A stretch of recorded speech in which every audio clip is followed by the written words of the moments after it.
It's like a meat locker in my chamber.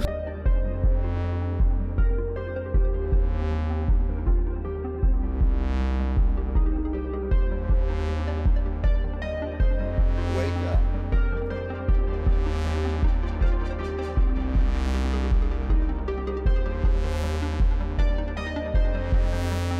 You're bright-eyed and bushy-tailed.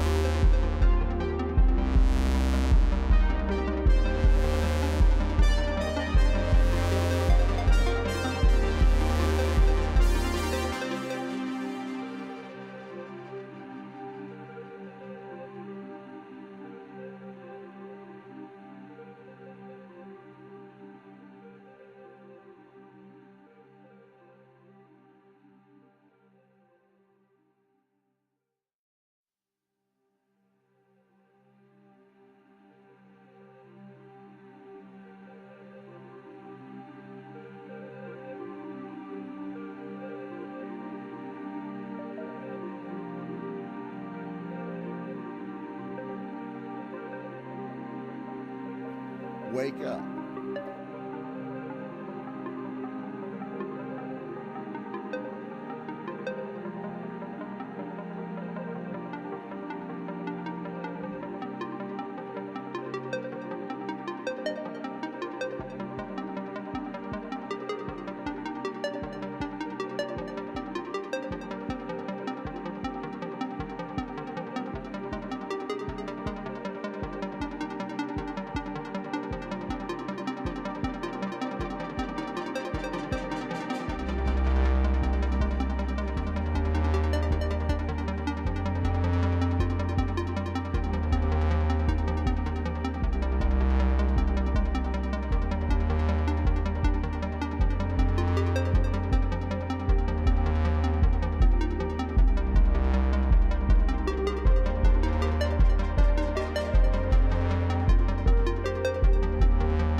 Welcome to J is for Justice podcast.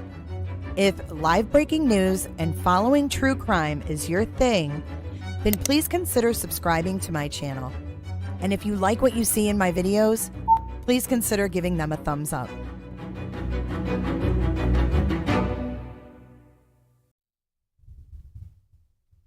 Good morning, loungers. It is July 18th, Tuesday. It's Taco Tuesday. Welcome to J is for Justice. I am your host, Jay. Welcome to my channel. If you are new here, please consider subscribing. And if you like what you see, click that like button, please. Testing, 1, 2, 3. It's just a test. It's just a motherfucking test. Good morning, jammers. Good morning, Angie. I hear Angie has a birthday in her house. There's a birthday boy out there somewhere in YouTube land. I think in Pennsylvania somewhere there's a little kid that's having a birthday today. Good morning, paperchaser.com with the checkmark hot today. Good morning, Potato, and good morning, Punani and Marie Arnold. Got some loungers up in this bish this morning. Audra G says, my laptop doesn't let me give super chats. I wonder why, but thank you for the thought. Bryce. I hear there's a little boy named Bryce, and he's super duper cute, but today's Bryce's birthday, so I have a little special surprise for Bryce. This is for you, Bryce. Happy birthday. Go, shorty. It's your birthday.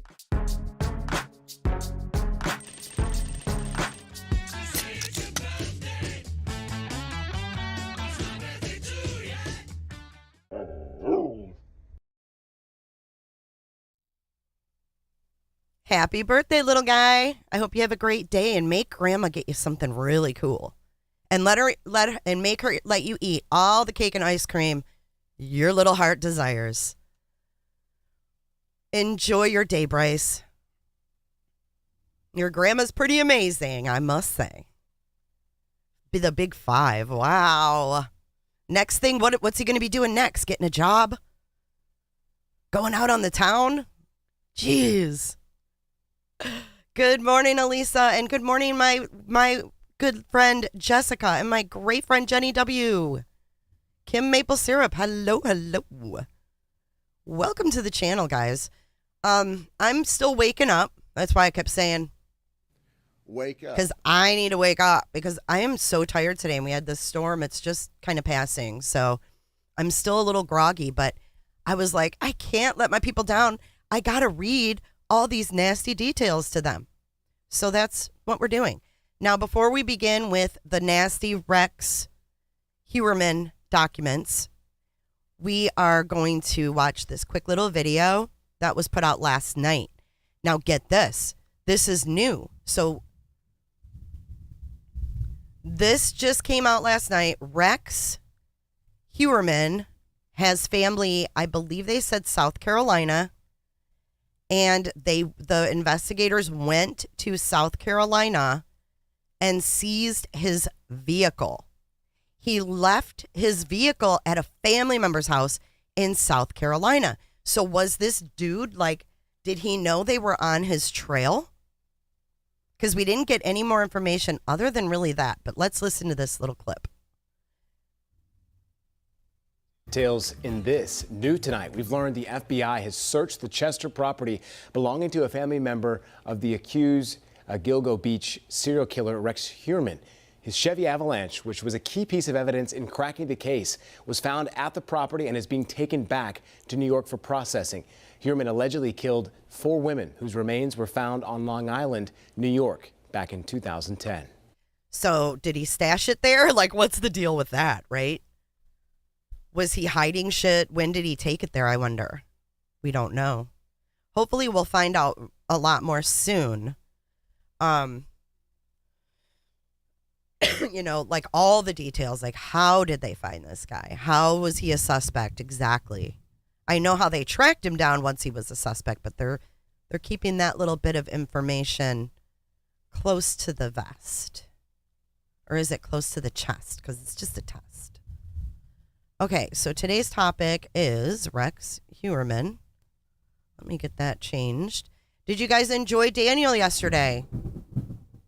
Hear that thunder? See, this shit is so random. Did you guys enjoy Daniel yesterday, Drunk Turkey? And did you catch the live last night? I caught some of it. I fell asleep early. I have been really tired.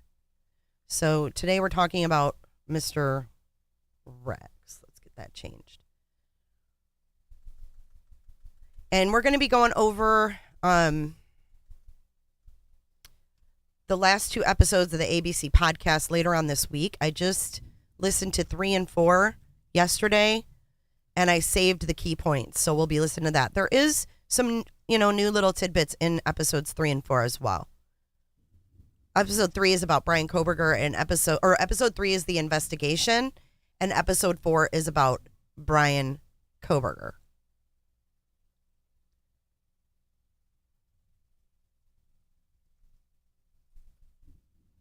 Okay, so we've got the topic updated. All right, let's get into these documents, you guys. There's 32 pages. I don't know how long it's going to take us, so let's roll into it. And today, tentatively at 4, I'm still waiting to kind of finalize that, but I'm supposed to have a lawyer on from New York City, a criminal defense lawyer. His name is Dimitri, and he has a new YouTube channel, so he wants to come on and be introduced, and we're going to talk about Carly Russell. That was what he wanted to discuss. So apparently he's got some thoughts as a criminal defense lawyer on that case, which I find pretty interesting.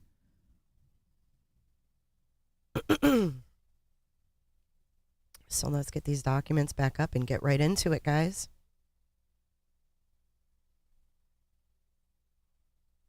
Okay, the first page, we have the charges. Let's get over here. We have murder in the first degree for Melissa Bartholomew. on or about July 10th, 2009. And then we have a second murder in the first degree for Megan Waterman on or about June 6th, 2010. Then we have another first degree murder for Amber Costello on September 2nd, 2010. A murder in the second degree for Melissa Bartholomew, and a second degree murder for Megan Waterman, and then a second degree for Amber Costello. As described below, based on the seriousness, heinous natures of these serial murders, the planning and forethought that went into these crimes, the strength of the people's case, length of incarceration defendant faces, and the extended period of time that this defendant was able to avoid apprehension, his recent searches for sadistic materials, child porn, images of the victims and their relatives, counter surveillance conducted online as to the criminal investigation, his use of fictitious names, burner email and cell phone accounts, and his access to a history of possessing firearms. The only means to ensure defendant Rex A. Heuermann's return to court is to remand him without bail. So that's a lot of bad stuff. That's so much bad stuff. I don't even know what to say about it. It's so bad. You don't get any worse. So the weird part is they actually let him go on picking up sex workers while they were watching him. How sick is that? I mean, I get they have to investigate and they have to, have everything that they need. But my goodness, they sat back while he still picked up. You hear that shit? While he still solicited and picked up hookers. That's what is so nuts. And I don't know for how long, but they were like, we had to stop it. He was getting way too sadistic.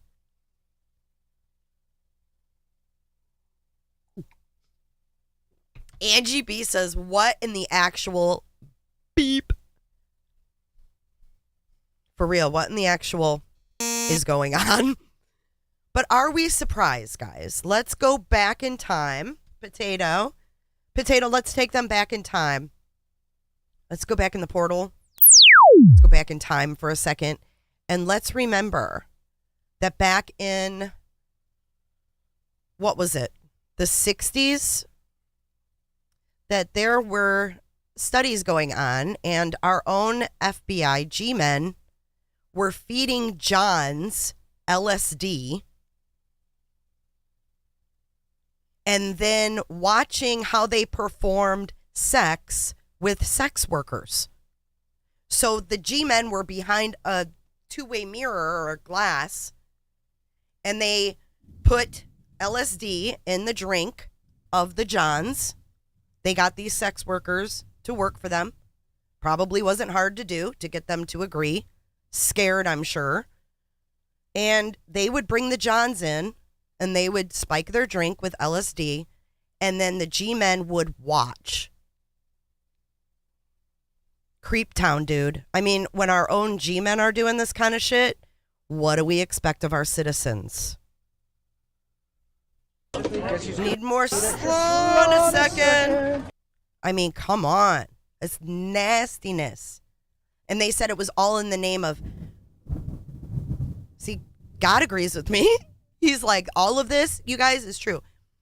But for real, I mean, if our own FBI 40, 50 years ago, whatever it is, were sitting there watching Johns on LSD to see how they performed and how the LSD affected them having sex with hookers, why do we expect our society to act so much better?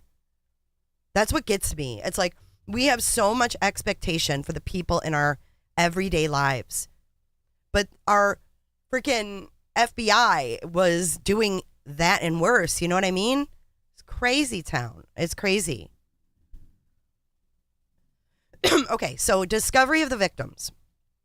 On December 11th, 2010, police officer John Malia was conducting a training exercise with his canine partner, Blue, along Ocean Parkway in Gilgo Beach, Suffolk County, New York. During the course of the training exercise, Blue located a set of human remains. The remains were later identified to be those of Melissa Barthélemy. 2 days later, on December 13th, 2010, they continued to search in proximity to where the remains of Melissa were recovered. On this date, members of the SCPD found 3 additional sets of human remains within 1 quarter mile of the first discovery. So see image below. These 3 additional sets of remains were identified as those of Maureen Brainerd Barnes, Megan Waterman, and Amber Costello. The cause of death of all 4 women was determined to be homicidal violence. Look how close they were. Investigations into these deaths were linked as, in addition to other factors, the victims each appeared to have been placed in close proximity to each other, 22 to 23 feet from the edge of the parkway. All were petite females between 22 and 27 years old, believing to be worked as sex workers. All had missing clothing and personal possession, and all had been killed by homicide. All had contact shortly before their disappearances with a person using a burner cell phone. And the cell phones of 2 of the 4 victims, Brainerd, Barnes, and Barthélemy, were used by the killer after their deaths. In addition, each of the 4 victims were found similarly positioned, bound in a similar fashion by either belts or tape, with 3 of the victims found wrapped in a burlap type material. So we know it was like a camo burlap, so that it would be masked. Good morning, Cheryl. Good morning, Mike Sanner. Thanks for being here, guys. Recent investigation. In January 2022, the Suffolk County District Attorney's Office assigned an experienced team of investigators, analysts, and prosecutors. So they made this task force, basically, out of the Suffolk County Sheriff, FBI, Suffolk County Police, and the New York State Police. Comprehensive review of every item of evidence and information in the investigation was undertaken by the team. On March 14th, 2022, this is only just over a year ago, approximately 2 months into the renewed joint investigation, this comprehensive review led to the discovery of a first-generation Chevrolet Avalanche that was registered to defendant Rex A. Heuermann at the time of the murders.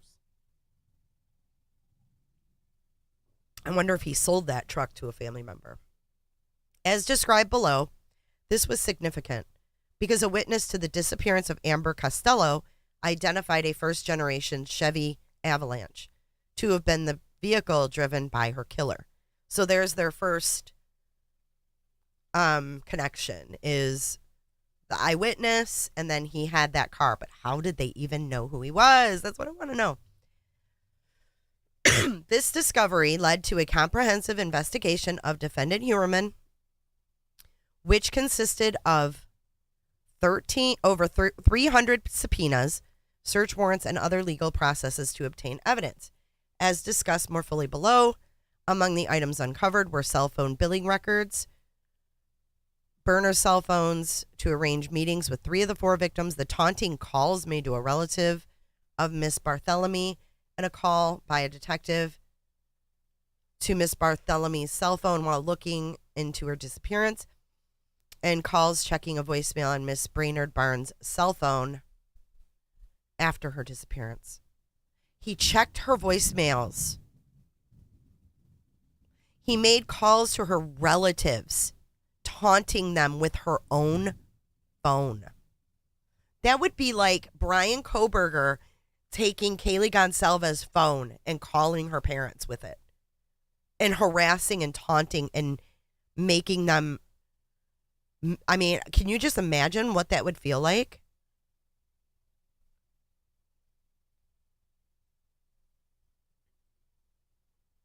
It's beyond evil. In addition, Heuermann lived in Massapequa Park, where the victims were believed to have been disappeared from, and he worked in Midtown Manhattan, in the vicinity where the taunting calls were made to the sister of Miss Barthélemy. As set forth more fully below, Rex is believed to be the person who used the burner phones to communicate with each of the 4 victims prior to their disappearance and who used Miss Brainerd Barnes' cell phone and Miss Barthelme's cell phones after their death. Both defendant Heuermann and these burner phones had significant connections to both Midtown Manhattan and Massapequa Park. Maureen was last seen on July 9th, 2007 in New York City. At that time, she was working as a sex worker. On July 6th, Miss Brainerd Barnes' cell phone was contacted by a burner cell phone. It's pouring down rain now. Between July 6th and July 9th, there were 16 interactions between this burner phone and Maureen's phone. I'm just going to say Maureen. On July 9th, 2007, the last cell site location for Maureen was at approximately 11:56 p.m. in Midtown Manhattan near the 59th Street Bridge. Thereafter, the Brainerd Barnes cell phone had no further activity until July 12th. On July 12th, 3 days after she disappeared, 2 outbound calls were made, checking her cell phone from a cell site location near the Long Island Expressway in Islandia. Melissa Barthelemy was last seen on July 10th. So we went July 9th, 2007. Now we're 2 years later, July 10th, 2009. At that time, she was working as a sex worker. On July 3rd, 2009, she was contacted by a burner cell phone. Thereafter, Melissa was contacted by this burner cell phone on July 6th, 9th, and 10th. 10th was the last day she was seen alive. The burner cell phone traveled from Massapequa Park to Midtown Manhattan. Later that evening, the phone of Melissa traveled from Midtown Manhattan to Massapequa, with the last cell site being in Massapequa on July 11th. So he didn't keep them alive long, did he? He picked her up on July 10th, and on July 11th, she was already gone and he was using her phone. Storms are no joke. Her cell phone was used to make an outbound call, checking her voicemail from a cell site location in Freeport on the 11th. On the 11th and 12th, her phone made 2 more outbound calls, checking her voicemail from 2 sites or from cell site locations in Babylon. We're going to have to map this out at some point.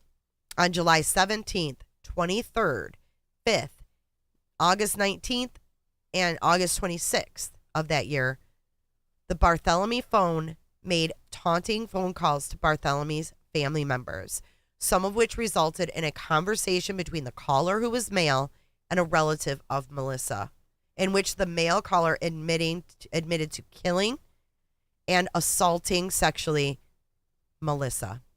As described below, the cell site locations of the Barthelemy phone during these taunting calls were in Midtown Manhattan.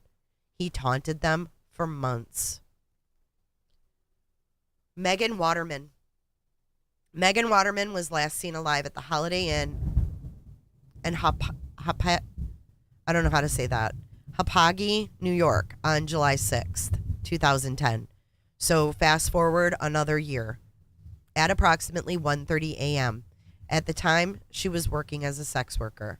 On July 5th, the day before she disappeared, her cell phone was contacted by another burner cell phone, which had just been activated that same day.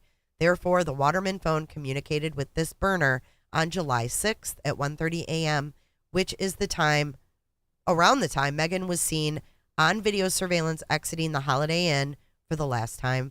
Following that communication, the burner cell phone had no further phone activity.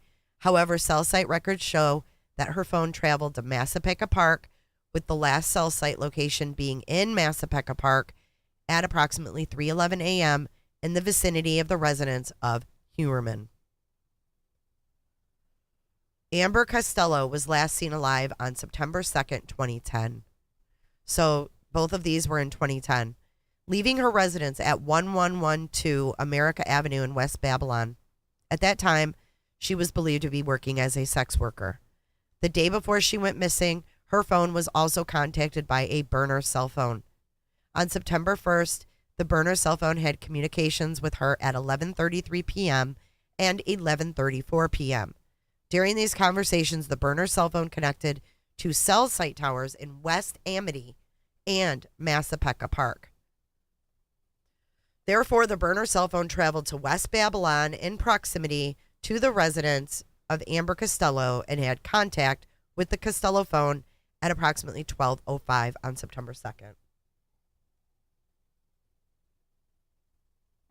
According to the witness, around the time of these communications between the burner phone and Costello phone on September 1st and 2nd, a prostitution client showed up at Miss Costello's residence, located in West Babylon. After the client entered the home, a ruse was executed on the client, whereby a person pretended to be the outraged boyfriend of Amber Costello, and the client left from the residence, while Amber Costello retained the money the client had brought to pay for her services. Based upon interviews, wait a second. According to witnesses, around the time of these communications between the burner phone and Amber Costello's phone, a prostitution client showed up at Miss Costello's residence, which they think was him. After he entered the home, a ruse was executed on the client, whereby a person pretended to be the outraged boyfriend of Amber, and then the client left. She kept the money. Based on interviews, the client was described as a large white male, which we know he's a frickin' giant, approximately 6'4" to 6'6", in his mid-40s with dark, bushy hair and big oval-style 1970s type glasses. Oh, yeah, Dahmer glasses. Oh. Ashley, nobody said yikes, he hasn't come home, Ashley. A witness described him to police as appearing like an ogre. He is. He's a freaking ogre. Furthermore, a witness noticed a first-generation Chevy Avalanche in the driveway. According to the witness, following the ruse, this client said he was just her friend. Tell her I'll give her a call, and walked out the front door. Therefore, approximately at 1:18 a.m. on September 2nd, after the ruse had been perpetrated, the burner cell phone sent a text message to Amber's phone, which stated, quote, "That was not nice, so do I get credit for next time?" Phone records show that the burner phone was located in Massapequa Park within 2 minutes of this text message being sent.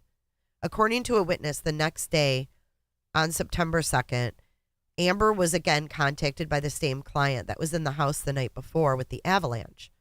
Further, quote, "Amber told us that he wanted to see her again, but he didn't want to come back to the house because of her boyfriend." Thereafter, on September 2nd, at approximately 9:30, the same burner phone from the previous evening again began communicating with Amber. During this communication, the burner phone used a cell site location in Midtown Manhattan. Following this communication and based upon the cell site records, the burner phone traveled to Massapequa Park and had contacts with Amber's phone at 10:39 and 11:05 p.m. Cell site records for the burner phone indicate that at approximately 11:17 p.m., the phone traveled to West Babylon in proximity to the residence of Amber Costello. Amber Costello left her own cell phone behind, walked out the front door, and was seen alive for the last time. Shortly after Miss Costello left the house, a witness observed a dark-colored truck pass the house, specifically coming from the direction Amber had walked towards. Records established that Rex Heuermann's wife was out of town when the three women disappeared. On July 8th, his wife departed for Iceland. On August 18th, his wife returned to the United States. She was gone for over a month. Based on cell billing records, on June 4th, the cell telephone subscribed to by defendant Heuermann's wife traveled from New York to Maryland. On June 8th, the lady returned from Maryland.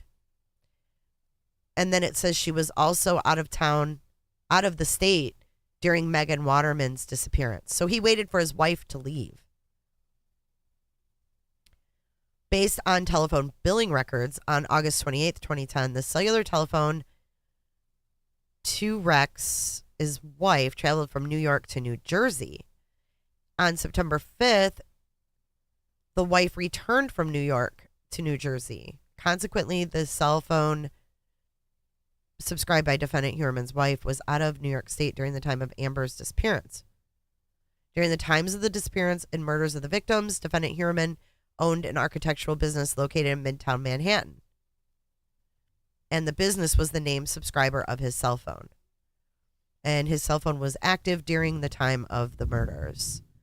Although cell site records from that time period no longer existed, investigators obtained billing records, which showed the general location information for his cell phone. Because we know when you make a call, it says what city you're in. A review of these records, as well as Heuermann's American Express records, showed numerous instances where Heuermann was located in the same general location as the burner phones used to contact Bartholomew, Waterman, and Costello. So they lined up his personal phone with his burner phones with their phones. They were all in the same vicinity. Think they'll do that in Idaho case? Significantly, investigators could find no instance where Heuermann was in a separate location from these other cell phones when the communication event occurred. So he wasn't anywhere else. For example, on July 10th, 2009, the last day Melissa Bartholomew was seen alive, both the burner phone and defendant Heuermann's phone were in the area of Massapequa and traveled together towards New York City. Thereafter, both Miss Bartholomew's phone and Heuermann's phone traveled eastbound toward Massapequa, whatever. So we know they were together. That's how they figured that out.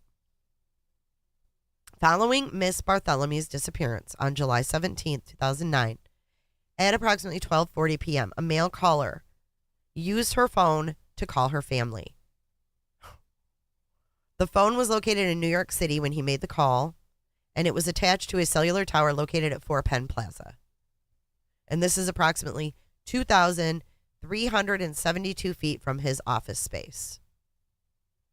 At the time, at 19 West 36th Street, New York, New York. So there you have that. On July 22nd at 6:51, the burner phone had activity in New York, and that was at West 34th Street, which is 872 feet from his office. And then another one, which is 872 feet from his office. And then another one. So is that a joint? Look at that, 4 of them. Or is it a cigar? All in the vicinity of his office.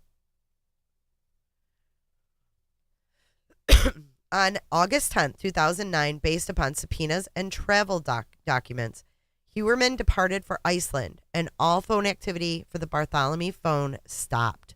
So Heuermann went to Iceland. On August 18th, 2009, he went to Iceland for 8 days. He returned from Iceland, and the phone activity for the Bartholomew phone resumed the next day. Do we know why he was in Iceland? Do we have any idea why he went? Yes. Hey, Scott Briggs. We said that in the beginning.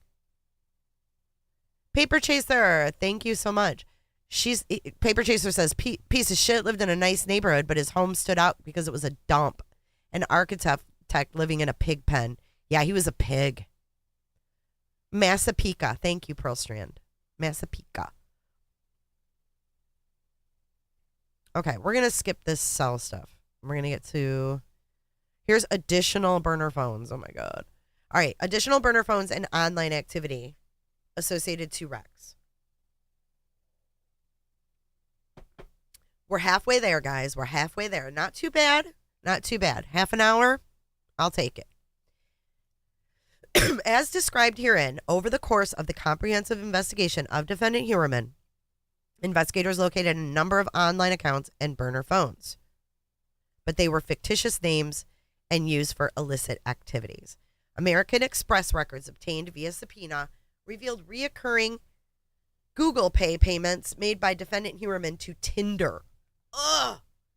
Did you guys see his Tinder profile picture? It makes me want to hurl. Watch. Rex Heuermann Tinder photos. Like, this dude actually thought he looked good in this, I think. Blit. Look at this one. Ew. Like, where are you, you sicko?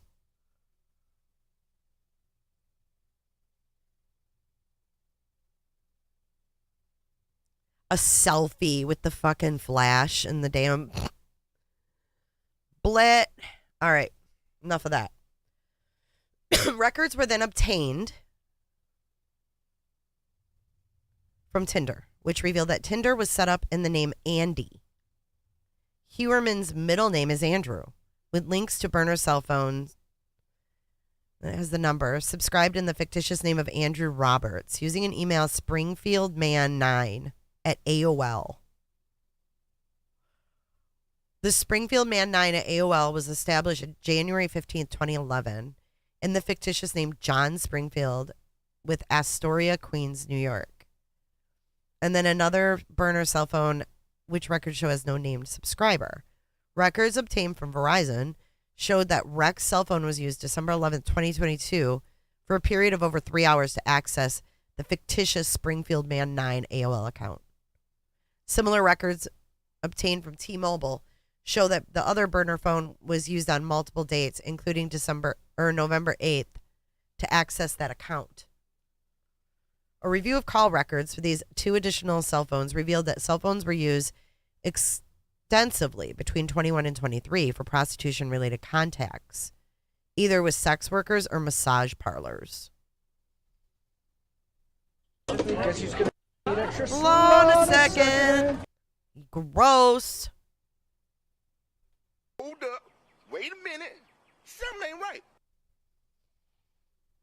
In addition, cell warrants for these burner cell phones revealed that just like the others, they were used to contact victims prior to their disappearance. These additional burner phones had frequent cell activity in Midtown Manhattan and Massapequa Park. Specifically, the records revealed that these cell phones consistently had activity on the cell towers in Massapequa Park and near his business in New York. Here we go with Google. Trigger warning, because this is really gross, it's really twisted, and it's really sadistic, what he searched on Google. So this is your fair warning. To mute, click off, whatever you gots to do. The shit's sick. It's redacted, but it's sick. And I'm going to get my little beeper ready, because we're going to be needing to use it during this section. All right. Legal process served on Google seeking records or accounts associated with the device of his additional burner phones revealed a connection to yet another burner or junk email account. This is T-Hawk 080672. I wonder if that's his birthday.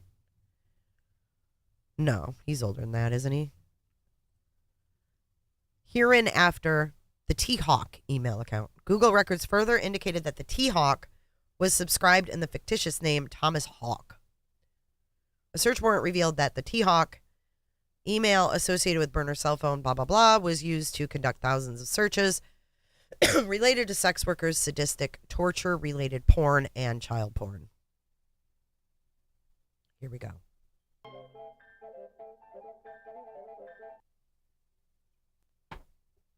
I'm going to need more coffee, too. God agrees. Number 1, Mistress, Long Island. Mature escorts, Manhattan. Teen girl begging for. Pretty girl with bruised face, prawn. Torture, redhead, prawn. 10-year-old schoolgirl. Number 8 is so bad the whole fucking thing. Skinny, redhead, tied up prawn. Short, fat girl, tied up prawn. Oh my God. Tied up and raped prawn. Tied up prawn. Tied slave, force fed. And crying prawn. What the fuck is wrong with this guy? Girl, hog-tied, torture prawn. 10-year-old blonde hair girl. Chubby, 10-year-old girl. Black girl, 10 years old. Girl with face beat up. Chubby 10-year-old girl crying. 13-year-old schoolgirl. Age 12 child girl with blonde hair and blue eyes. Blonde hair girl, young, depressed. Teen girl, oiled bodies, preteen girl with makeup, nude slave girls, sick old janitor's little schoolgirl, crying girl, painful, schoolgirl, crying teen prawn. Guys, I gotta take a break. Holy fuck.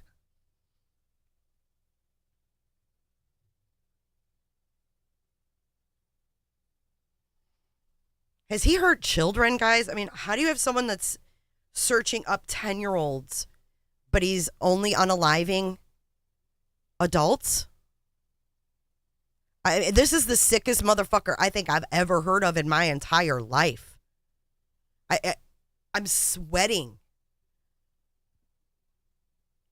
There's no words for this. I didn't want to see you again for the rest of my whole life. And I didn't want to see anybody else either. He needs to be locked up and throw away the key. Sorry, prawn was just a cover word. Guys, I'm going to go grab a cup of coffee, and then we're going to get into the next portion of this. I just got to get some more coffee. Woo! I mean, this is some sick shit. It's hard to believe this is even real.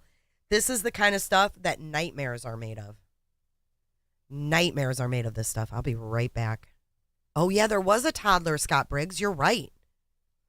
So let me put up a poll so you guys can vote while I'm getting some coffee. Because I want to know what you guys think. Do you guys think that they will uncover more murders? I'm pretty sure they will. I think that this, like they said, it's just beginning. I believe that. Hard to believe this is some nasty shiz. Let's start a poll. His daughter actually worked with him. You know that? Worked for him.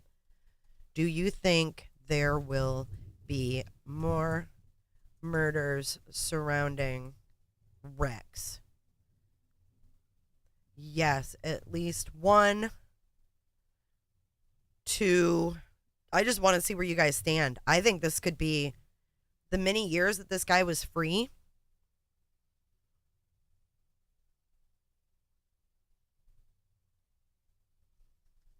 Okay, here we go. I'll be right back, guys.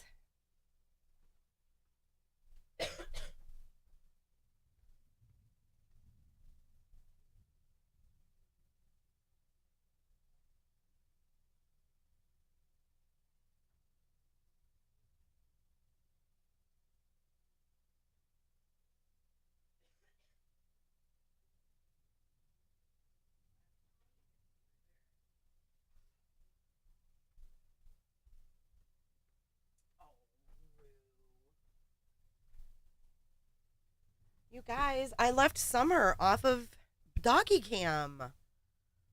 She's not. She's there. She actually came in here with me to see you guys this morning. Hold on, let's get Summer Lou. She actually come in and you guys can't even see her. There's the Roo. There's the Roo.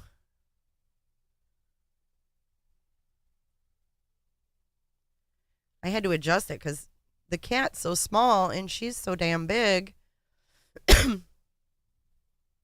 All right. That will give you guys a little, this is your emotional support during this read through. I think we all need some doggy love. This is your emotional support dog. Because this is probably the worst shiz we've ever heard, right?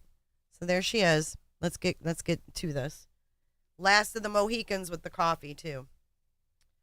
All right, let's roll on. Let's roll on. If we dare. Let's see what you guys thought about this poll.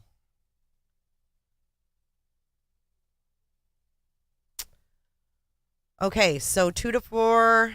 You guys think yes, at least one, 17%. 2 to 4 people, 8%. 4 to 10, 35%. More than 10 people, 38%. Wow. What's the AC murders? The Atlantic City? Just Samantha says, Jay, I'm so far down the rabbit hole. I definitely think the 4 girls in Atlantic City, I think he's been killing since his 20s. He could have hundreds of victims. I know. I wonder if she will, Elisa, or if she already has. Okay, so let's continue. The T-Hawk email account, and thank you for your patience, was also used to conduct in excess of 200 searches between March of 2022 and June of 2023. So right up until his arrest, he was searching this stuff. Do you think he was like tipped off? You think he thought he knew that they had, ramped up this investigation? I don't know. So here's the searches that he did. These aren't trigger warnings. This is just him searching. Why could law enforcement not trace the calls made by the Long Island serial killer? Why hasn't the Long Island serial killer been caught? Long Island killer, Long Island serial killer phone call. Update 2022. FBI active serial killers by state 2023. Map of all known serial killers. Unsolved serial killer cases. America's 5 most notorious old cases.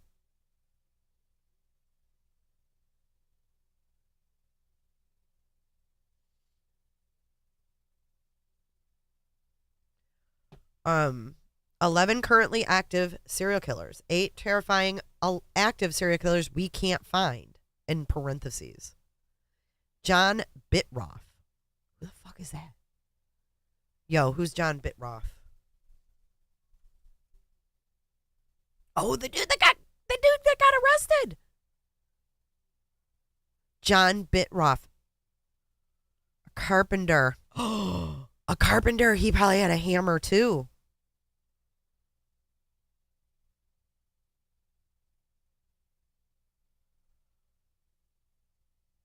Let's see, why would he?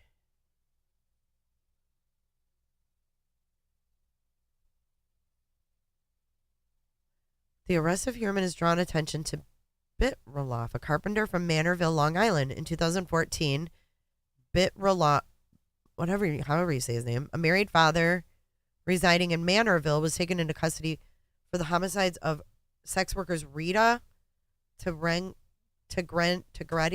and Colleen McNamee. The connection was established through a DNA sample from his brother Timothy, who had been arrested and convicted on a contempt of court charge.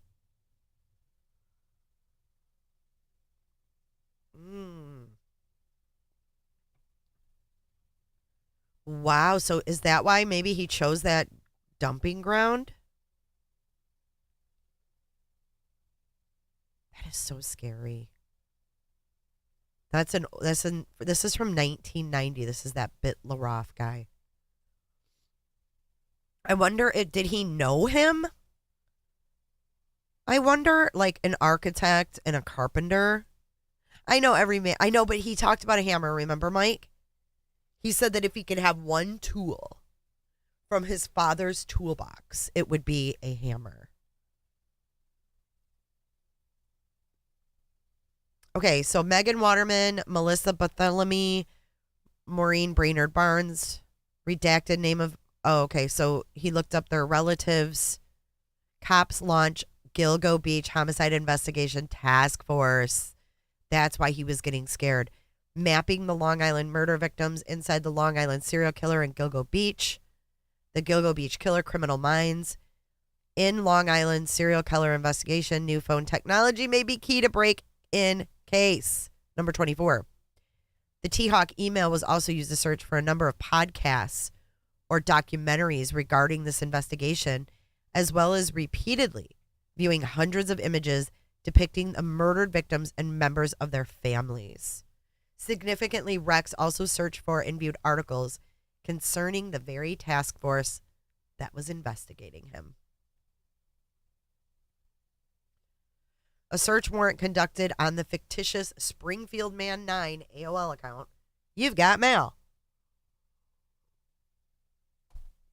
Further revealed a selfie or selfies that had appeared to have been taken by Rex himself and sent to other persons to solicit and arrange for sexual activity, further linking him to the fictitious email and burner phone. He is so gross.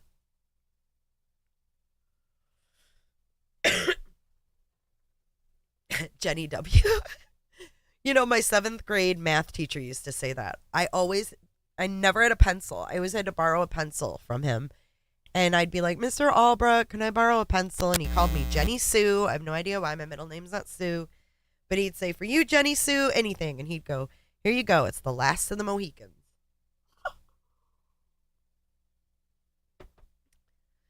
Every pencil was the last of the Mohicans. Defendant Rex was further linked on the burner cell phone because on May 19th, 2023, just a couple months ago, he was observed by law enforcement via video and field surveillance at a cell phone store in Midtown Manhattan and purchased additional minutes. Look at this dumbass. Look at that dude down there. He's like, hold up. Wait a minute. This dude ain't right. He's probably getting a bad vibe. Hold up. Wait a minute. Something ain't right. See him? He's like, they be surveilling this motherfucker.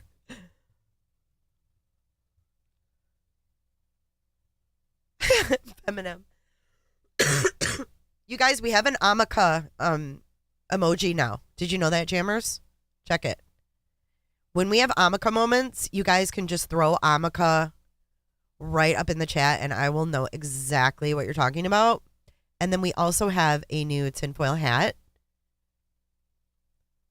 Members, check out your new emojis. Amaka, Amaka, Amaka. This whole thing is Amaka. Scott, I once had a distant cousin named Bobby Joe. Can't get more down home Ohio than that. I used to babysit for a lady named Bobby Joe. Bobby Joe in Michigan. Amaka. That's why we use Amaka. When we have like scary moments here, we just Amaka. I should have put a tinfoil hat on Amaka, for Christ's sake. All right. Here's another photo of him walking into the cell phone store to buy more minutes to pick up those sex workers up to no good. The scumbag. They were following him. There he is again. Did he take the selfie in that store? No, he's wearing a different shirt. But here he is. There's the cash. He's got the cash out. Analysis of his America Online account led to the discovery of another email. Oh, my God. Now we've got Hunter1903A3 at Gmail. He used this on Valentine's Day 2021. How romantic. Everybody does that. It's okay. What a piece of shit. Can you imagine his wife seeing this? I mean, not that what he did was bad enough, but to send an image on Valentine's Day of a prostitute from upstate New York between two of his secret email accounts. So he sent a picture from one email to another. What happens to these people to make them so deranged? So sexually deranged that it's just sick. Further investigation revealed, I'm just going to call it Hunter, Google account, was created on Valentine's Day using burner cell phone 347-885-1697.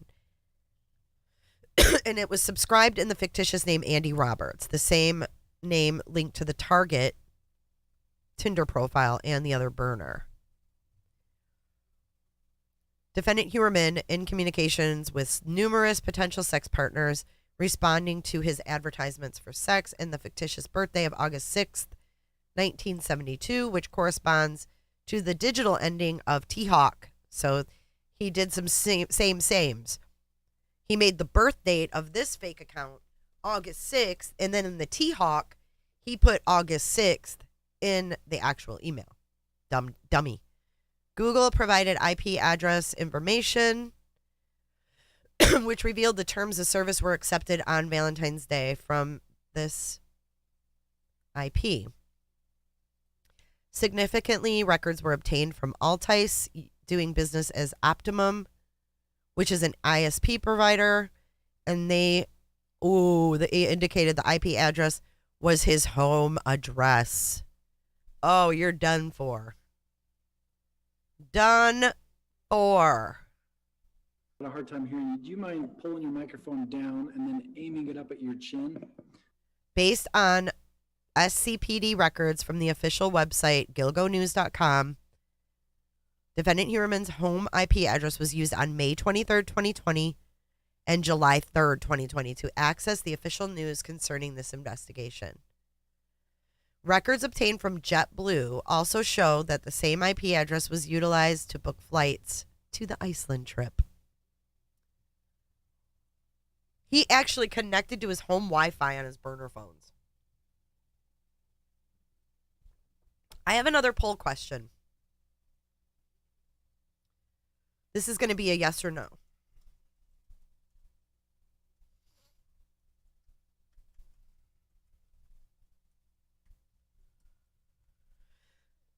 Excuse me, I still have a cough.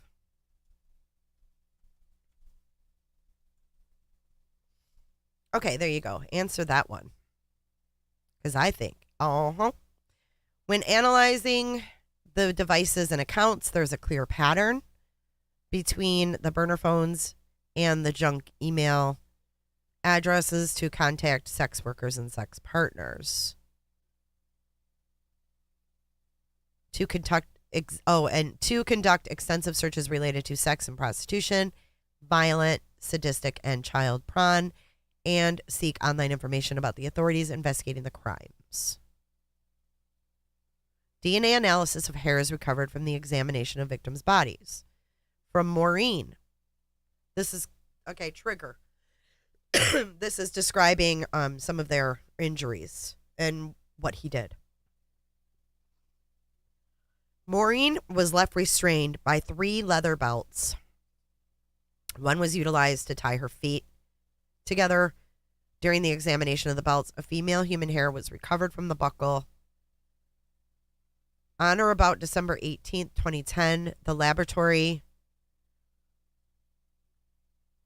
On or about December 18th, the Suffolk County Laboratory, this hair... What? I think they tested this hair and was able to determine it corresponded to a Caucasian head hair fragment, although this hair was not suitable for nuclear DNA at that time. It was submitted for further DNA analysis. See below. Then we have Megan. Megan was found bound by clear or white duct tape.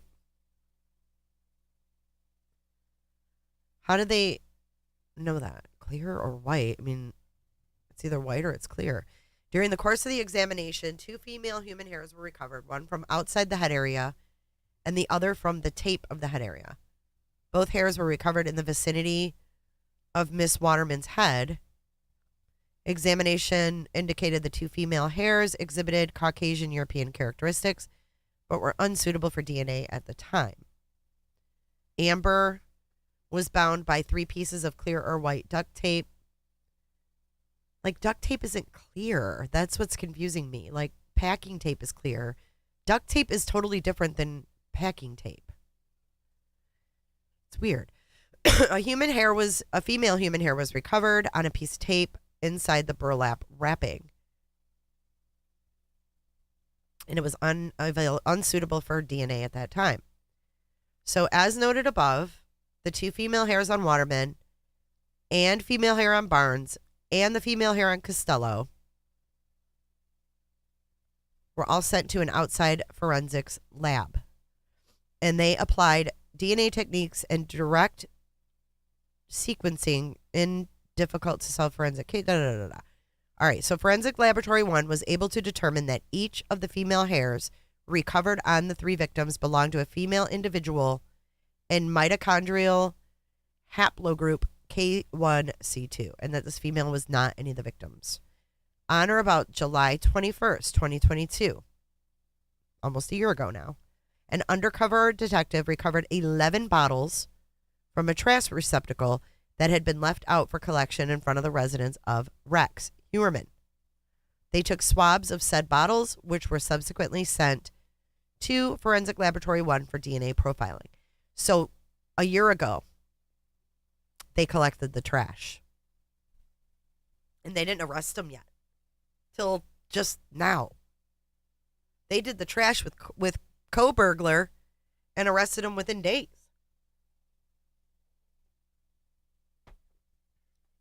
Weird. But they let... That's what I don't understand. Okay, let's keep reading and then we'll see. Based on these new submissions, on or about February 24th, 2023, it took them that long? From July 21st to 2022 to February 24th, 2023, to conclude that the DNA profiles generated from the bottles indicated a female individual belonging to... It was his wife. Why did it take them from July to February?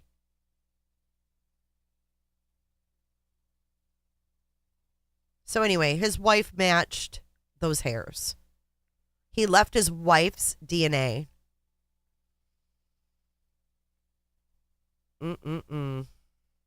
She was out of state, but he had it on him, and he transferred it. Now there's a male hair.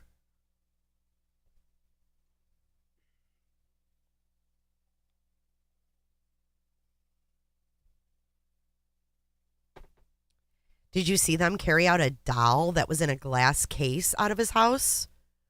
Holy. I just don't understand. If they linked his wife to these girls, why did it take so long? I don't understand. It's scary. During the initial examination of Miss Waterman's skeletal remains and the burlap materials, they were able to recover a male hair from the bottom of the burlap. An initial examination revealed Caucasian European characteristics. It was unsuitable, but it was later sent for testing. They figured out that it was a male. Then, following the discovery of the Chevrolet Avalanche, which was registered to defendant Heuermann, and the investigation of cellular billing records on or about January 26, 2023. So the Chevy Avalanche was in South Carolina. When did it get taken to South Carolina? A surveillance team recovered a pizza box thrown out by Rex into a garbage can outside of his office. So his ass sat there and chowed down on pizza like the swine that he is, threw out the box, and they were like, thank you, we'll take this. Pizza box was sent to the Suffolk County Crime Lab for analysis, where a swab was taken from the leftover pizza crust. On or about March 23rd, 2023, they sent the swab from the pizza crust to Forensic Laboratory Number 2. And then on or about April 28th, 2023, a detective hand-delivered from Forensic Laboratory 1 a portion of the male hair to Laboratory 2. Laboratory 2 was able to determine the male hair on Waterman and the swab from the pizza crust as the same. So my question is, all right, let's unpack this for a sec. They had his wife's hair last summer, but they didn't get his DNA until March. Meanwhile, they were watching him solicit sex workers. August, September, October, November, December, January, February, March. 8 months? I mean, these guys did a good job. I mean, they got their guy, but how do you find his wife's hair almost a year prior, and then you just continue to let this guy solicit women? Why? I don't like that. I don't like that at all. Like, I get that, you know, they have to have their case tied up with a bow. But don't you think, knowing that that was his wife's hair, Or did they not know it was his wife's hair until after they caught him? I don't know.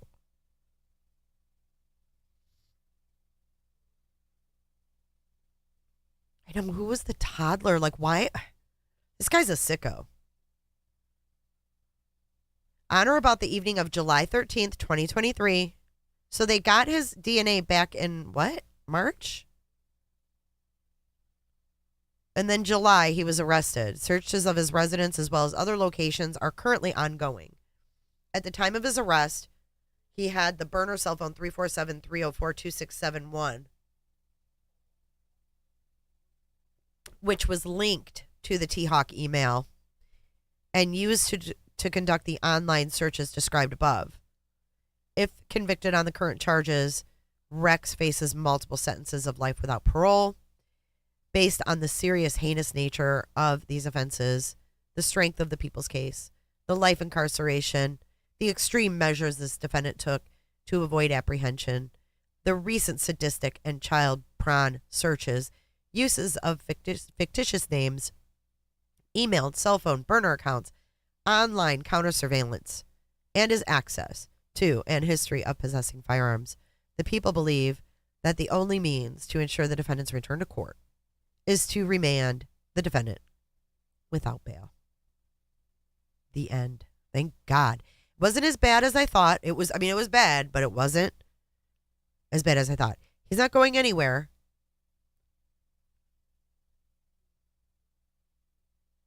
I mean, how could they actually control what he did when he was like with a sex worker? Did they notify the sex worker like, hey, this guy's a serial killer? I don't think so. So these women were just picking up this random serial killer unknowingly. How would they know what they were doing inside there? Yes, and all the women are petite. They're small.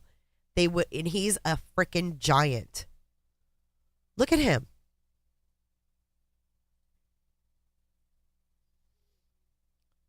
Look at him. This dude is... It was very fitting when someone described him as an ogre. He for sure looks like an ogre. Why isn't this opening?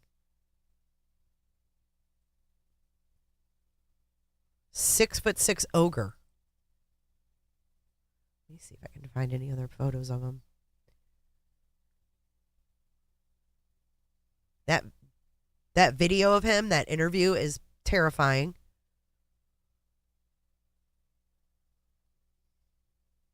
All right, let's read this. This is the U.S. Sun. I haven't seen this yet. This is his lawyer. Attorney for Gilgo Beach victims thinks Rex Heuermann will be linked to more murders and clues suggest a woman's involved. What? John Ray, who represents the families... Wait, hold on. Let's read this. Accused Gilgo Beach killer Rex Heuermann will likely be charged with more murders as cops hunt for additional victims and investigate other unsolved cases in search of a possible connection. John Ray, who represents the families of Shannann Gilbert and Jessica Taylor, told the U.S. Sun that he believes a female accomplice may have assisted Heuermann during his alleged murder spree and expects more arrests to follow.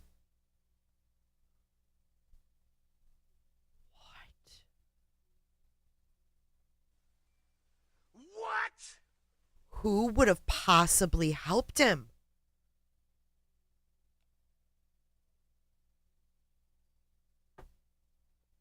You guys, there was also the male, the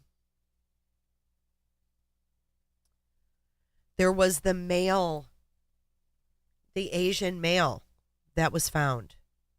Now, I heard that Asian male was a transgender male. Why does he think, why would he, like, what would this guy have to gain by lying, though? He's representing the victims' families. What would he gain by lying about it? I don't think he has anything to gain by lying. He's representing the victims. I don't see why he would say a woman that he thinks this if it wasn't. The real question is, why were they going to Iceland together? Why were they going to Iceland together? The wife was on vacation, but his daughter worked with him too. Or did he get another sex worker? You know, did he pay another sex worker? Let's keep reading. John Ray. I guess there's really nothing else. He just says, however, we're concerned to make sure that another murderer or murderers are still going to be actively sought after. And I think they will be now that this has developed. When asked if during any interactions with investigators there's been any indication of how many others could be involved, Ray responded, nobody knows for sure. I don't even think police know. We have seen other victims besides the 4, and that includes Shannann and Jessica, and the others are all clearly murders and they're not solved. There are similar patterns in several deaths from one to another, but that doesn't necessarily mean there's more than one killer. This guy, Heuermann, once they really dig into his past, I think they might find a lot of connections to murders that haven't been disclosed because the bodies haven't been found yet. That's my guess, he added. Ray also shared that a week before Heuermann was detained, that he received a tip that investigators were closing in on an arrest, adding that 2 names, one of whom was Heuermann, was identified by cops. Declining to reveal the second name, Ray says he's long suspected a woman may have been involved. Part of his belief, he says, stems from the discovery of a currently unidentified woman, referred to as Jane Doe number 3, and her 10-month-old daughter, whose remains were found 7 miles apart near Jones Beach during the Gilgo probe. The child was found wrapped in a blanket. Did he impregnate someone? Ray explained, it's that kind of thing that if you're just such a depraved murderer, you don't take time to do that. That, to me, seems like the act of a mother. We also believe that some of the victims could have been lured by a woman. Look at his house. There's that house everyone was talking about. A toddler, it's a 10-month-old baby. It's an infant. It's an infant. Jane Doe number 3 and her 10-month-old daughter. They were found 7 miles apart. So Jane Doe was found away from her baby. 7 miles away. And the baby was found wrapped in a blanket. I've never heard that before. Here's some pictures of them at his house. Ugh, he's even got like a little, just so eerie. Okay, so further evidencing his belief, Ray said, and Ray is the attorney for the victims. He said that there was a series of disturbing and threatening phone calls that he started receiving in January of this year from a so far unidentified man and woman. The calls, which ceased just last week when this dude was arrested, were made to Ray's home address, to various family members, and to his law office over the last 6 months. Each of the calls was connected in some way and often followed the same pattern. The same language is used, the same tape recordings are used. It's the same eerie voices and crazy sounds that are used in every one of those calls. They play news reports from the Shannann Gilbert case from sometime around 2011 and 2012 and make noises in the background at the same time. Amaka. They say some nasty things or weird things to let us know that whoever it was, they wanted to make sure we connected the call to the Gilgo situation. Ray said the callers made threats against him on numerous occasions and appeared to be watching him. One time they called us and I had just gotten home at 9 o'clock and we were eating a later dinner and the phone rang and they said, I hope you're enjoying dinner. Shut up. Then this person says a few seconds later, I hope you enjoy your pizza. Within seconds, our doorbell rang, and we live in a dark area up on a hill. There was the guy delivering 3 pizzas, and we didn't order the pizzas. So we called Pizza Hut and asked where they're coming from.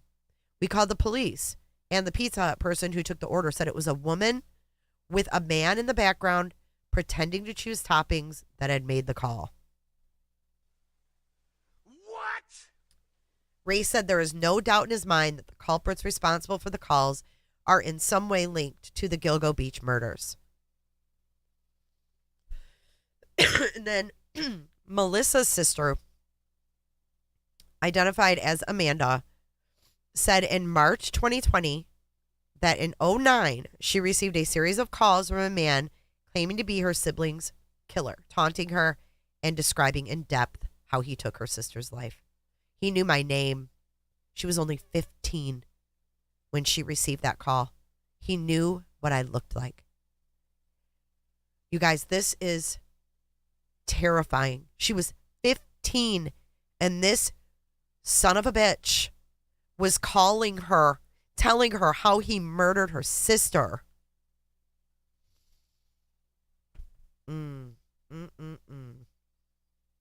There is a special place somewhere for an individual this evil.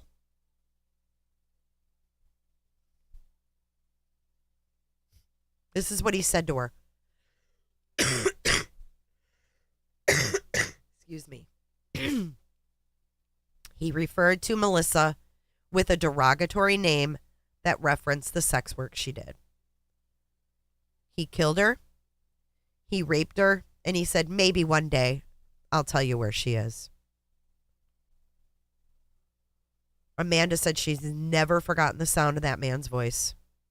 He had a strong accent, New York, Long Island. He was very monotone and sounded like a middle-aged white guy. She was right. So these are the connections. Let's break it down. He was partly linked by the discarded pizza crust that matched his DNA to the DNA left on the body of Waterman. They also said that hair belonging to Rex's wife was found on the remains of 3 of the women. One of his hair was also found on one of the victims' bodies. Various calls made from a burner phone, including the one to the victim's sister, was traced back to his office home and a Tinder profile. So,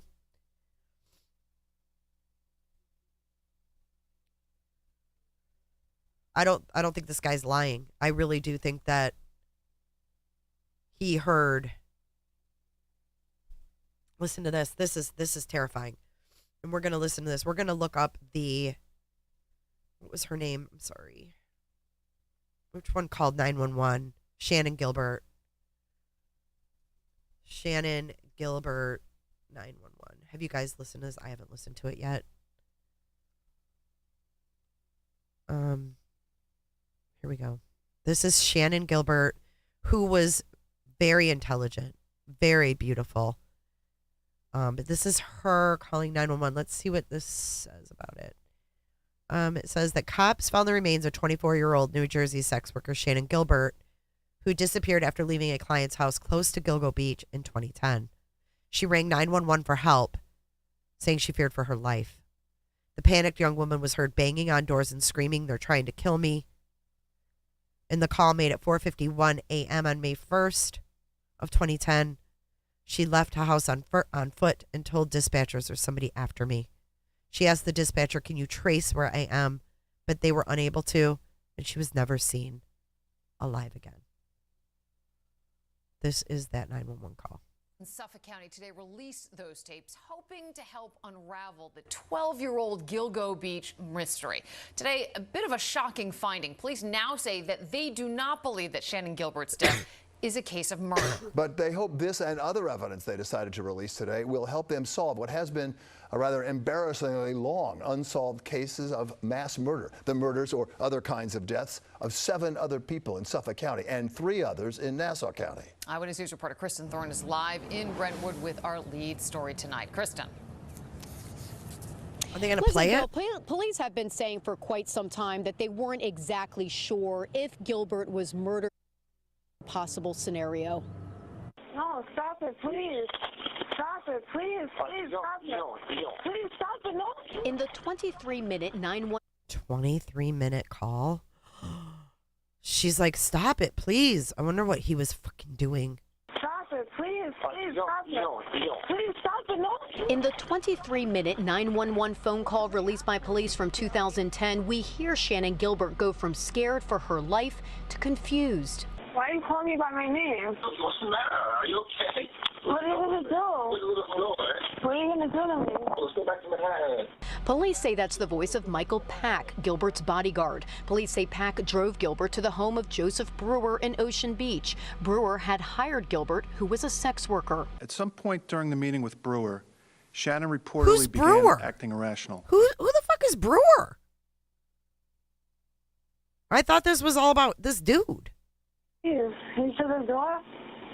No, time to go. Please, something's going to happen to me. There's nobody outside. You're okay, right?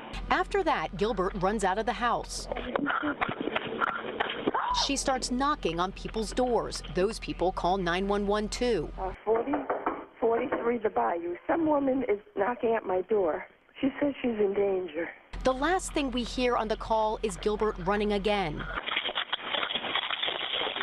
Police say they believe Gilbert ran into this marsh in Gilgo, which would have looked like this at the time that night. They believe that's where Gilbert died. Right now, we believe it's a tragic accident. Police do not believe Gilbert's death is related to the murders of other sex workers. Oh, they don't? Let's watch something else. Is there a longer video on this, or hang on? But not only did she... No. This isn't the whole thing either.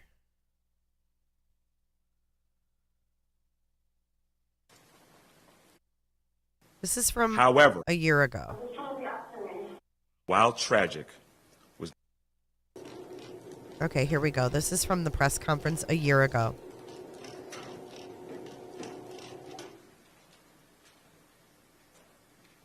Trigger warning.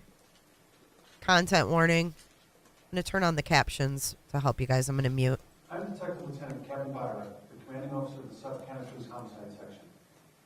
This video was made to explain the circumstances surrounding the 3 911 calls made on the day Shannann GIlbert went missing. The full, unedited 911 calls are available, and I encourage people to listen to them in their entirety. Portions of the call taken out of context will sound sensational. During the early morning hours of May 1st, 2010, Shannann GIlbert, a Craigslist sex worker and resident of Jersey City, New Jersey, traveled from Manhattan to meet a client, Joseph Brewer, at his home at 8th and Fairway, Oak Beach, New York. Shannann was driven to Oak Beach from Manhattan by her driver, Michael Pack. Neither one was familiar with the area, neither one had been there before, and neither one had met Brewer before. Pack waited in the car while Shannann was inside with Brewer. Pack was her de facto security. At 4:51 a.m., while at Brewer's house, Shannann called 911. This call lasted more than 21 minutes. At times, Shannann is speaking calmly, but slurring her words. At times, she is not responsive, and at times, she is screaming. During this call, Brewer and Pack are heard trying to get Shannann to leave the house. Shannann eventually does leave the house and runs to Gus Calay's house, located at 17 The Fairway, which causes him to call 911 at 5:22 a.m.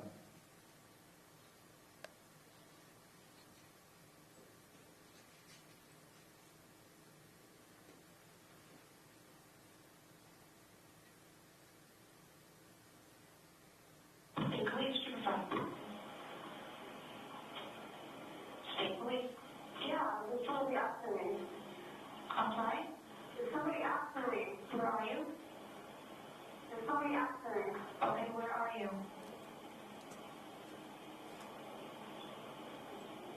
There's somebody after me. Where are you, ma'am? I don't know. Are you driving right now? No, I'm inside the house. I'm sorry? I'm inside the house. What house? I don't know. Can you check where I am? I'm sorry? Can you check where I am? No, I can't. What's your callback number you're calling from? Huh? What phone number are you calling from? What is it up to?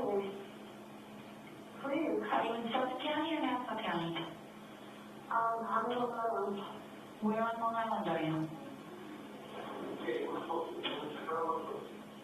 No. No.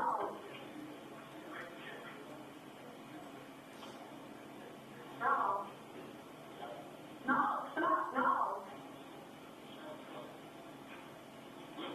Where in Long Island are you? In Suffolk County? Nassau County? Huh?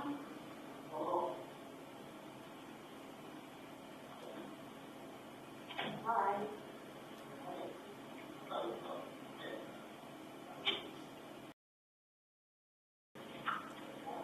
Why? County on the line? Stop. Please. Stop it, please. Please stop. Please. Can you shut the door? Please. Please.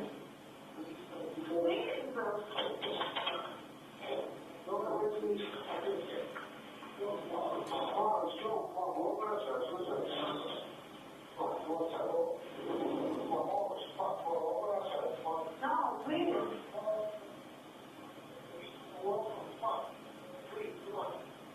Please. Why?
Please stop.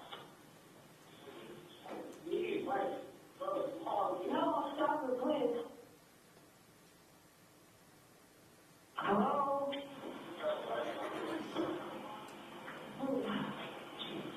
Hello? Please. What's the problem? What's the matter? What happened? Hello? Please, get me out of here, please.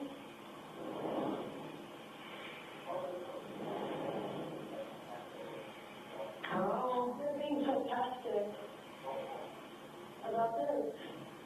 You're part of it all along. Oh, I can manage this now. Shannann then ran from Brewer's house at 8 the fairway to Gus Coletti's house at 17 the fairway, a distance of 0.2 of a mile.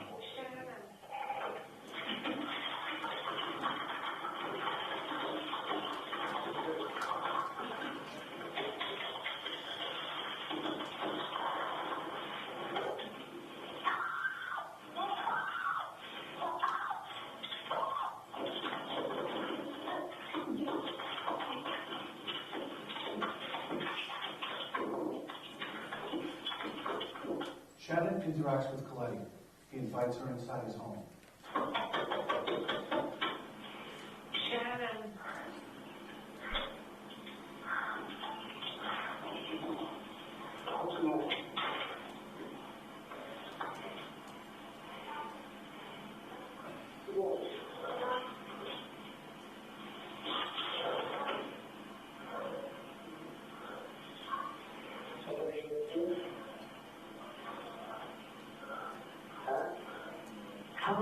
So she's inside the house now, this neighbor?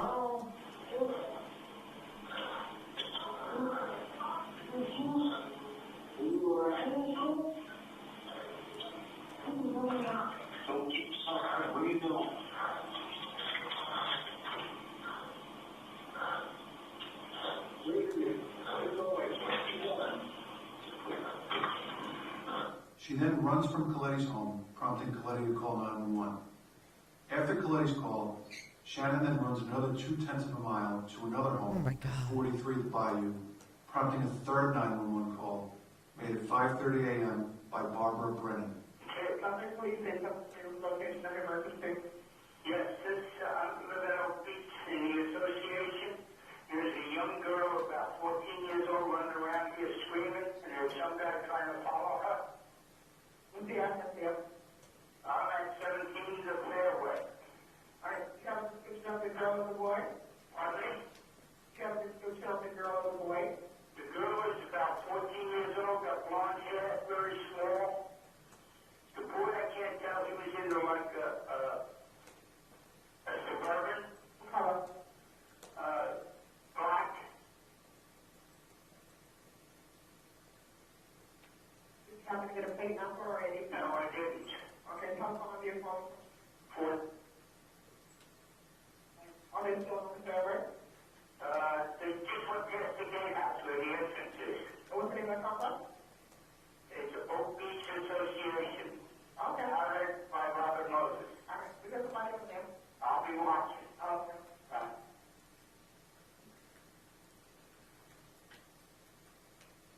Subject police 875. What is the location of your emergency? 43 The Bayou. Some woman is knocking at my door. What town are you in? Oak Beach Association. What's the nearest corner street now? Ocean Parkway. She said she's in danger. Do you know her or no? No, I don't. I'm not letting her in. She's been in on your door now? Yes. Did you say what kind of danger? Yeah. If only she would have let her in. What's your name then? Barbara Brennan. What's their name in that community? Oak Beach Association. Oak Beach Association. And I have an elderly mother here. All right, I'll get somebody right over there, okay? Okay, thank you. You're welcome. This is drone footage and footage shot from the ground shown in marshland. It was taken at the same time of year and time of day as when Shannann went missing. These reeds can grow over 12 feet tall. They can disorient someone inside them, causing them to lose a sense of direction. One cannot tell where the highway is or where the bay is. The reeds and brush can become impenetrable in places. There's a trench running east and west through the marshland. This was created to allow mosquito control. It is believed that Shannann followed this trench. Personal belongings of hers were found just north of the trench. Shannan's remains were found north of the trench, about 158 feet south of Ocean Parkway, approximately 3/4 of a mile from where she was last seen. This is terrifying. There has been information received during the course of this investigation that other people might be involved in this incident. They have all been investigated, and there is no reason to believe at this time that anyone else is involved in this tragic series of events. The police responded to Coletti and Brennan's 911 calls. Pack, Brewer, and Shannann were all gone. Gus Coletti provided a description of Pack's car, which was also gone. This created the possibility that Shannann had been driven out of the area, which caused a delay in the initial search for her. The police department has thoroughly investigated this case for more than a decade. The official cause of Shannan's death is undetermined. This official classification means there is insufficient or no evidence to determine or even to exclude an actual cause of death. The Gilbert family has hired a private pathologist to conduct an autopsy. His determination is there is insufficient information to determine the definite cause of death, but the autopsy findings are consistent with homicidal strangulation. That pathologist's report will be made available. This case, including the 911 call, and all of the other cases commonly referred to as Gilgo, in their entirety, are made available to the Behavioral Analysis Unit, or BAU, of the FBI. As part of BAU's review of the case, they retained the services of a psychiatrist to review Shannan's words and actions on the 911 tape, and also to review the facts of the case. BAU's opinion, based on the review of Shannan's case, the scene, the 911 calls, and a psychiatrist's review, is that Shannann Gilbert's death is not consistent with Shannann being the victim of violence or of a violent offender. Significant differences between Shannan's death and the circumstances surrounding the other victims' deaths were also highlighted by BAU. The Suffolk County Police Department is open to evaluate any evidence to be able to help I'm going to stop that there. Why did they not respond for so long? She had time to run from house to house to house, and then this lady's like, I live in a gated community. I'm not letting her in. The one dude said she looked 14, and this lady's like, I'm not letting her in. If only she would have let her in and locked her doors. I'm sure the lady was scared, but damn.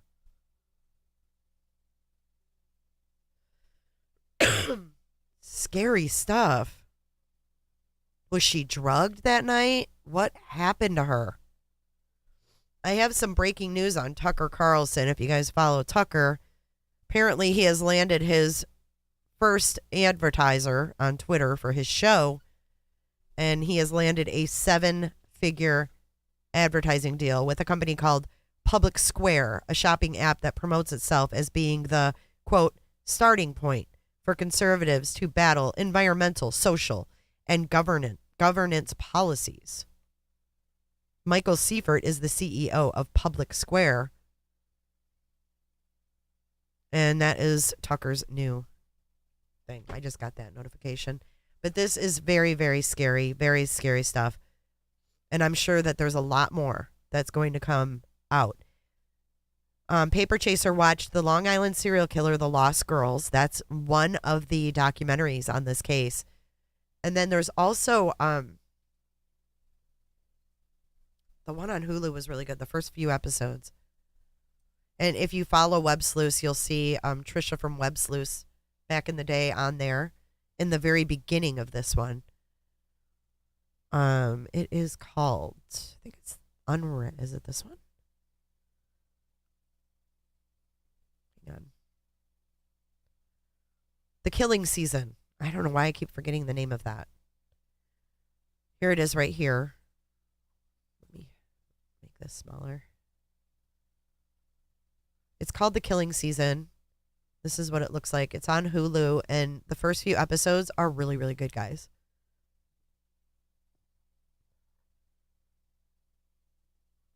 Danielle K. Oh my gosh, I'm so sorry that happened to you. She said, I've been on the other side of this, and thank God the homeowners opened the door and called 911. Thank God.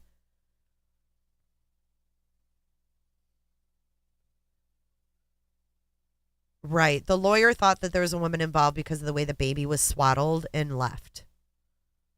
So there's The Killing Season, you guys. The first few episodes are really interesting. You can watch it on Hulu. It's on A&E. Thank you, Desiree. It is an A&E show. So, all right, guys. I guess that wraps up today's live for now. And I'm going to get on my email, make sure we're doing this live at 4 p.m. Eastern with the lawyer. I will get the event up as soon as I can. And that concludes our read over of the Rex Heuermann arrest affidavit. So you guys, if you liked this video, please click that like. And if you want to see more, subscribe. And if you want even more, you can join our Patreon. Thank you to the moderators that have been here. Thank you, Paper Chaser, for your super chat during this live stream. And if anybody would like to reach out to us, you can reach out via the team email. The moderators will put that in the chat. We look forward to hearing from you. If you have any information or anything you'd like us to look at in this case or any other case, please hit us up on the emails. We check them daily. We are active on our emails. So if you have any stories you want us to share, we might read it live. If you got anything to share with us, please reach out. We are open book for you guys. And that is it. Have a great rest of your Tuesday. Taco Tuesday. See you guys in the next video. Be sure to check out my other videos and playlists for more true crime content. And if that's not enough, you can join our Patreon. Don't have a tinfoil hat? It's okay. We'll make you one. It's that easy. See you guys in the next video. See you later. Bye.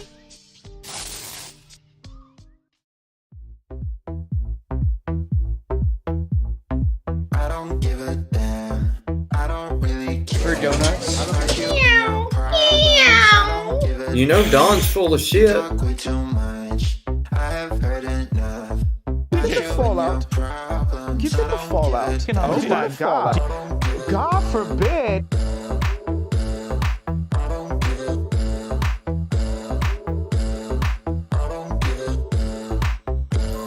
So is that a joint? Or is it a cigar? You wanna be with me. You wanna feel I'm real, but I'm feeling differently. You're making plans to get to friends, but don't wanna face the fact that I ain't got time for that. Staying up late, sleeping all day, dreaming about Cadillacs. My new shoes, hanging by the pool. One Jennifer or two Jennifers? Thanks so much, Jennifer. But I'll never call you back. Bye, Jennifer.